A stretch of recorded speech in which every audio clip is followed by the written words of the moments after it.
அஸ்ஸலாமு அலைக்கும் வரஹ்மத்துல்லாஹி வபரகாத்துஹு. அன்பார்ந்த அனைத்து உறவுகளுக்கும் இனிய இரவு வணக்கம். இலங்கையில் தற்போது தொடர்ந்துமே நடக்கக்கூடிய ஒரு சம்பவம் தான் மாலை திருட்டு, சைன் ஸ்நாச்சிங். இப்போ இதுவும் பார்த்தீங்கன்னா ஒரு கடைக்கு முன்னாடி நடந்த சம்பவம். பாருங்கள், மாலையை பிச்சுட்டு ஒரே ஓட்டம். கொஞ்சத்தில் அந்த பெண்ணுடைய உயிரே போயிருக்கும் போல், அந்த அளவுக்கு ஆபத்தான நிலைமை. வாராங்க, 2 பேர் ஸ்கூட்டியில் வராங்க, சரியா, ஸ்கூட்டர் சைக்கிளில் வராங்க. வந்து ஒருத்தர் இறங்கி கடைக்குள்ளே வராரு. வந்து பெட்ரோல் எடுக்கிறதுக்காக முயற்சி பண்ணும்போது பெட்ரோல் பாட்டில் உடஞ்சிருச்சு. பெட்ரோல் பாட்டில் உடஞ்சதுக்கப்புறமா அந்த இடத்துல வந்து இந்த நபர் வந்து அந்த உடஞ்ச ஓடுகளை வந்து பொட்டலுடைய ஓடர்களை வந்து அந்த அகற்றிக்கிட்டு இருக்கிறார் அந்த குப்பை டஸ்ட்பினில். அதுக்கப்புறமா அந்த பெண் வந்து அந்த இடத்துல குனிஞ்சு அவங்களும் அந்த குப்பை அள்ளுறாங்க. அள்ளும்போது மாலையை டார்கெட் பண்ணிட்டான் போல் இருக்குது. அதுக்கப்புறமா உடனே என்ன ஆகுது, அந்த இடத்துல வந்து அந்த பெண் வந்து அந்த இதை கொடுக்குறாங்க, வைப்பரை கொடுக்குறாங்க. அந்த வைப்பரை வச்சு சுத்தம் பண்ணிக்கிட்டே இருக்கிறான் அந்த நபர். எல்லா வேலையும் செய்கிறான், சுத்தம் பண்ணுறான், எல்லாம் செய்கிறான். அந்த இடத்துல சும்மா சர்வசாதாரணமாக ஒரு மனிதாபிமானத்தோடு நடந்து கொள்ளக்கூடிய மாதிரியே அந்த இடத்துல செயல்படுறான். கடைசியில் என்ன ஆகுதுன்னு பாருங்கள்.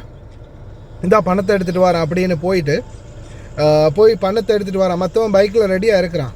இவன் போய் பணத்தை எடுத்துகிட்டு வர மாதிரி அந்த இடத்துல போயிட்டு பணத்தை எடுத்துகிட்டு வர மாதிரி வந்துட்டு உடனே அந்த பெண்ணை பிடிச்சி வந்து இழுத்து அவங்க கழுத்தை பிடிச்சி போராட்டம் நடக்குது. 2 பேருக்கு இடையில் போராட்டம் நடக்குது. கடைசியாக அந்த அம்மான்னு கூப்பிடும்போது அம்மா வந்துட்டாங்க.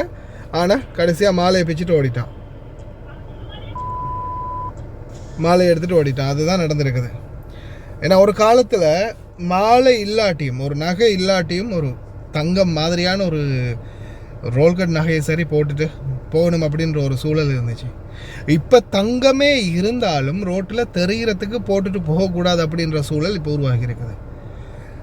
சில குடும்பங்கள் இருக்கும், குழந்தைகளாக இருக்கலாம், மனைவிமாராக இருக்கலாம், கொஞ்சம் தாய்மார்களாக இருக்கலாம். ஞாபகப்படுத்துங்க, இப்போ நம்ம வெளிநாட்டில் இருக்கக்கூடிய சொந்தங்களுக்கு நான் மெயினாக சொல்லிக்கொள்கிறது, ஏன்னா இருக்கும், அவங்கள்ட்ட நகை இருக்கும். சிலருக்கு வந்து அந்த நகையை போட்டுட்டு போகிறது ஒரு ஆடம்பரம், அது ஒரு மகிழ்ச்சின்னு சொல்லலாமே, அவங்களுடைய விருப்பம். அது பெண்களுடைய சுபாகம் தானே நகைன்றது. அப்போ அவங்க வந்து நிறைய பேர் வந்து அந்த நகை நம்மள்ட்ட இருக்குதேன்னு காட்டிக்கிற மாதிரி வெளியில் போட்டு போகிறது அது எப்பயுமே உள்ள வழக்கம்.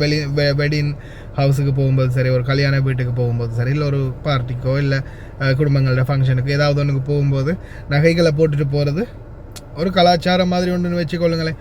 ஆனால் இப்போதைய நாட்டுடைய வறுமை சூழல், போதைப் பொருள் அடிமைகளுடைய ஆதிக்கம் அதிகம், தேவைப்பாடுகள் அதிகம், எந்த நேரத்தில் என்ன ஆகும் அப்படின்றது வந்து சொல்ல தெரியாது யாருக்கும்.